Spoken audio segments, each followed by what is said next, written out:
Welcome. You have locked your Facebook profile and now you want to unlock it. To unlock Facebook profile, you have to follow certain steps.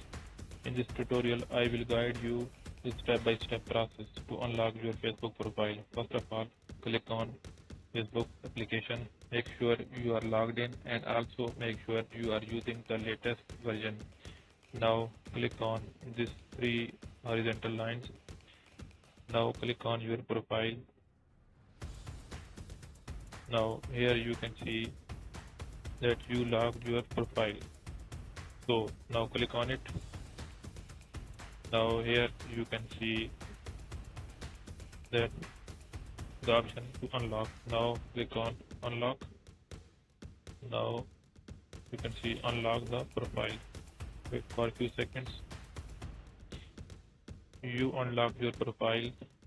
So this is it. This way you can unlock your profile.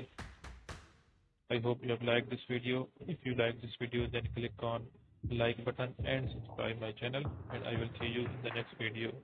Good luck.